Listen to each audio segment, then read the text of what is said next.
Hello everyone, आज हम लोग पढ़ने वाले हैं सबसे पहले रेस्पिरेशन। रेस्पिरेशन को स्टार्ट करने से पहले हम लोग को जानना होगा कि मेटाबॉलिज्म क्या होता है। और अगर बात करते हैं मेटाबॉलिज्म की, तो हमको पता है कि हमारे बॉडी में मतलब लिविंग ऑर्गेनिजम्स में जितने सारे केमिकल रिएक्शंस होते हैं सभी का सम टोटल कहलाता है मेटाबॉलिज्म। साथ ही साथ इसमें और क्या देखने वाला है, ये एक एक्सक्लूसिव कैरेक्टर होता है लिविंग थिंग्स का। मतलब लिविंग थिंग्स अगर है तो उसमें मेटाबॉलिज्म होगा ही होगा। और ये बना होता है दो चीज़ों से। मेटाबॉलिज्म दो चीज़ों से बना हुआ होगा, एनाबॉलिज्म और कैटाबॉलिज्म, ये दो चीज़ हैं। अब बात करते हैं कि ये दोनों होता क्या है। तो अगर मैं समझूँ कैटाबॉलिज्म को, तो हमको इतना पता है ना कि process of break down. Catabolism में टूटने वाला प्रोसेस है, जैसे डाइजेशन। डाइजेशन क्या होता है, हम लोग जो खाना खाते हैं वो सिंपलेस्ट फॉर्म में टूटता है ना, मतलब डाइजेशन कैटाबॉलिक प्रोसेस हुआ। तो जो भी टूटने वाला प्रोसेस हमारे बॉडी में होगा वो कहलाएगा कैटाबॉलिज्म, और जो भी बनने वाला प्रोसेस है वो कहलाएगा क्या, एनाबॉलिज्म। अब जब बात करते हैं रेस्पिरेशन की तो बहुत ज़्यादा कन्फ्यूज़न, क्या ये कैटाबॉलिक प्रोसेस है, क्या ये एनाबॉलिक प्रोसेस है। तो सीधे शब्दों में ये समझना है कि रेस्पिरेशन जो होता है वो होता है एम्फीबोलिक प्रोसेस। और एम्फीबोलिक प्रोसेस कहने का मतलब ये हुआ कि इसके अंदर में मेटाबॉलिज्म भी हो, कैटाबॉलिज्म भी होगा और एनाबॉलिज्म भी होगा। मतलब रेस्पिरेशन में ये दोनों प्रोसेस होते हैं। तो हम लोग रेस्पिरेशन को ना तो कैटाबॉलिक बोलेंगे सिंपली, और ना ही एनाबॉलिक। हम लोग बोलेंगे कि ये एक एम्फीबोलिक प्रोसेस है जिसमें दोनों तरह के प्रोसेस होते हैं अलग अलग स्टेप्स में। अब बात करते हैं कि रेस्पिरेशन का मतलब क्या होता है, रेस्पिरेशन को पढ़ना क्यों है। हमको पता है कि हम लोग जब खाना खाते हैं तो उससे एनर्जी भी लेना है ना। एनर्जी निकालने के लिए, उस खाने से एनर्जी को एक्सट्रैक्ट करने के लिए जो प्रोसेस है उसका नाम है रेस्पिरेशन। और एनर्जी निकलता कैसे है, तो सिंपली समझना है कि रेस्पिरेशन में जो भी हम लोगों ने खाया था उसका ऑक्सीडेशन होगा। अगर हम लोगों ने खाया कार्बोहाइड्रेट, प्रोटीन या फैट, तो कार्बोहाइड्रेट टूटता तो ग्लूकोज में है ना जो हम लोग खाते हैं, और प्रोटीन की बात करें तो वो टूटता है अमाइनो एसिड्स में, या फैट टूटा है फैटी एसिड्स में। तो इन सभी का क्या होगा, ऑक्सीडेशन होगा। और ऑक्सीडेशन होने के बाद यहाँ से निकलेंगे एनर्जी। अब अगर आपने थोड़ा बहुत इसको पहले से जाना होगा तो हमको पहली बात तो ये पता होता है ना कि रेस्पिरेशन में एनर्जी तो निकलता है, और जो सबसे पहला प्रोसेस होता है रेस्पिरेशन का वो होता है कौन सा, तो हमको पता है कि वो होता है ग्लाइकोलाइसिस। बात है कि हम लोग ग्लाइकोलाइसिस को ही क्यों पढ़ते हैं, क्या एनर्जी सिर्फ ग्लूकोज से ही मिलता है क्या। मैंने तो अभी बोला कि वो अमाइनो एसिड से भी निकलेगा और फैटी एसिड से भी निकलेगा, लेकिन ग्लूकोज का ब्रेकडाउन जल्दी होता है, मतलब उसका ऑक्सीडेशन भी जल्दी होगा। और जब ऑक्सीडेशन जल्दी होगा तो एनर्जी भी जल्दी निकलना है। रेस्पिरेशन में सिंपली ऑक्सीडेशन ही करना होता है। अब हम लोग इसको बाकी मतलब स्टेप बाय स्टेप सीखने वाले हैं कि रेस्पिरेशन में सबसे पहले क्या क्या होने वाला है। अब हमको पता है कि हम लोग खाना खाए हैं तो उसमें कार्बोहाइड्रेट भी होता है, हम लोग उसी कार्बोहाइड्रेट को पकड़ने वाले हैं। और हमको पता है कि कार्बोहाइड्रेट जो होता है ना वो टूटता है ग्लूकोज में। अब बात है कि ग्लूकोज का फॉर्मूला क्या होता है, हमको पता है कि वो C6H12O6 होने वाला है। अब रेस्पिरेशन का जो सबसे पहला स्टेप है, दुनिया में कोई भी लिविंग ऑर्गेनिज्म हो, नो मैटर वो प्लांट है, हम लोग हैं, प्रोटिस्ट है, मोनीरा, कुछ भी हो, दुनिया का कोई भी लिविंग ऑर्गेनिज्म जो सबसे पहला रेस्पिरेशन में होगा प्रोसेस, उस प्रोसेस का नाम है ग्लाइकोलाइसिस। और लाइसिस का मतलब होता है ब्रेकडाउन, मतलब ग्लूकोज का टूटना। और ग्लूकोज में जब ग्लाइकोलाइसिस होता है तो वो टूटता है एक एसिड में जिसका नाम होता है पायरुविक एसिड, और इसी को हम लोग सिंपली क्या कह देते हैं, पायरुवेट भी कह देते हैं। ठीक है।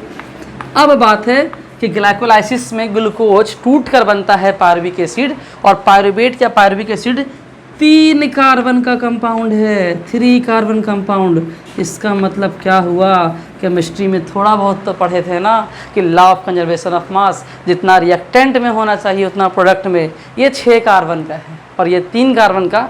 मतलब ये हुआ कि ग्लाइकोलाइसिस के एंड में हमको 2 पायरुवेट मिलेगा, तभी तो 3 दूनी 6 करेंगे तो 6 होगा ना। अब बात है कि ग्लाइकोलाइसिस देखने में तो इतना आसान है, लेकिन ये एक स्टेप में नहीं होता है। ग्लाइकोलाइसिस जो होता है वो 10 स्टेप का रिएक्शन होता है। पहली बात तो ये याद रखना है। और दूसरी बात, ग्लाइकोलाइसिस जो होता है इसमें होने वाला होता है पार्शियल ऑक्सीडेशन। पार्शियल ऑक्सीडेशन का आने का मतलब कंप्लीट ऑक्सीडेशन नहीं हुआ है। मतलब ग्लूकोज जब पायरुवेट में टूटेगा तो टोटल एनर्जी अभी नहीं निकला है, उसका कुछ पार्ट ही एनर्जी निकला है, बाकी का बाकी सारा का सारा एनर्जी इसमें स्टोर है। हम लोगों ने बचपन में क्या पढ़ा था कि अगर हमारे पास एक ग्लूकोज का मॉलिक्यूल है और इसका कंप्लीट ऑक्सीडेशन होता है, ध्यान से सुनना है, इसका मैंने बोला कि कंप्लीट ऑक्सीडेशन होता है तो इससे मिलने वाले होते हैं 36 या फिर 38 एटीपी। ये नॉर्मल कंडीशन जब कंप्लीट ऑक्सीडेशन होता है तब। लेकिन ग्लाइकोलाइसिस के बाद अगर मैं बोलूँ कि कितने एनर्जी मिलते हैं तो ग्लाइकोलाइसिस में हमको सिर्फ और सिर्फ 2 एटीपी ही मिलता है। मतलब इतना एटीपी निकलना था ना, इतना ही निकला, मतलब सारा का सारा एटीपी अभी निकला नहीं है। एंड दैट्स वाई ये क्या है, पार्शियल ऑक्सीडेशन है।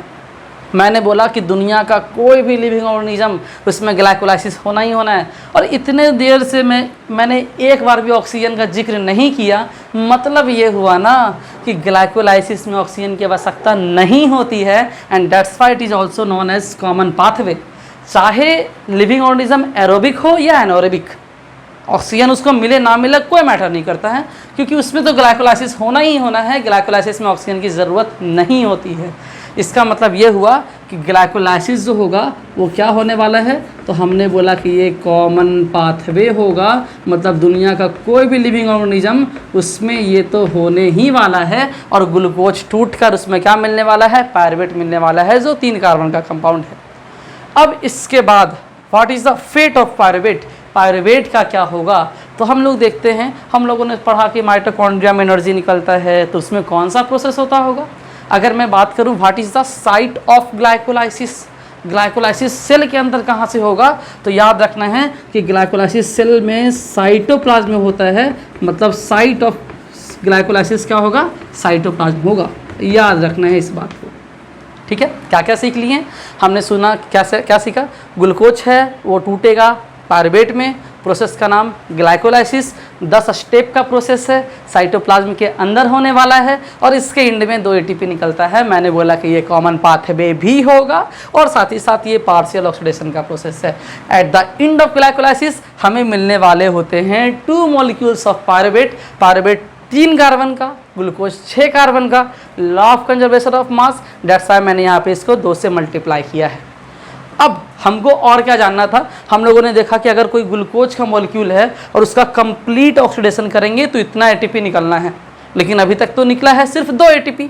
मतलब बाकी का सारा एटीपी अभी तक स्टोर है और वह स्टोर है इस पायरुवेट या पायरुविक एसिड में।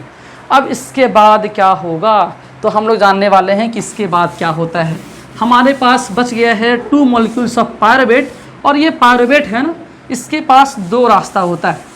हम लोगों ने बचपन में सीखा एरोबिक रेस्पायरेशन, एनएरोबिक रेस्पायरेशन, तो अभी हम लोग उसके बारे में चर्चा करेंगे। पहली बात तो ये, हमारे पास क्या बचा हुआ है, हमारे पास बचा हुआ है पायरुवेट। और याद रखना, मैंने पहले भी बोला है एनर्जी निकालने का सिर्फ एक प्रोसेस है और वो है कंप्लीट ऑक्सीडेशन। मतलब पायरुवेट का भी ऑक्सीडेशन करना होगा। अब बात है कि इसके पास 2 रास्ता होता है। अगर यहाँ पे ऑक्सीजन प्रेजेंट हो तब क्या होगा, और अगर ऑक्सीजन नहीं हो तब क्या होगा। हम लोग तो बचपन से सीखते आए हैं कि अगर ऑक्सीजन नहीं है तो वहाँ पर होता है एक प्रोसेस जिसका नाम है फर्मेंटेशन, है ना। और अगर ऑक्सीजन वहाँ पे है तो ये जाएगा माइटोकॉन्ड्रिया में, और माइटोकॉन्ड्रिया का जो मैट्रिक्स होता है, माइटोकॉन्ड्रिया का जो मैट्रिक्स होगा उसमें एक प्रोसेस होगा जिसका नाम है क्रेब साइकिल, और यहाँ पर जाकर इसका ऑक्सीडेशन होने वाला है और अल्टीमेटली हमें पूरा क्या मिलेगा, 36 या 38 एटीपी मिलेगा। अब बात है ना, हम लोग 36 नहीं लिख रहे हैं, 38 नहीं लिख रहे हैं, ऐसा क्यों लिख रहे हैं, डिज़ाइन नहीं है ना, क्या क्या है ना, ये 36 या 38 डिज़ाइन नहीं है, ये on the basis of site.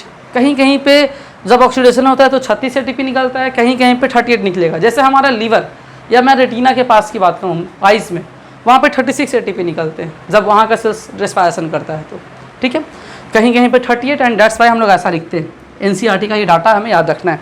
मैंने बोला कि अगर ऑक्सीजन है तब क्रेब्स साइकिल होगा, और ऑक्सीजन नहीं है तो उसमें होगा फर्मेंटेशन। और फर्मेंटेशन हम लोगों ने बचपन में पढ़ा था कि ये दो तरह का होता है, एक होता है अल्कोहलिक फर्मेंटेशन और एक होता है लैक्टिक एसिड फर्मेंटेशन।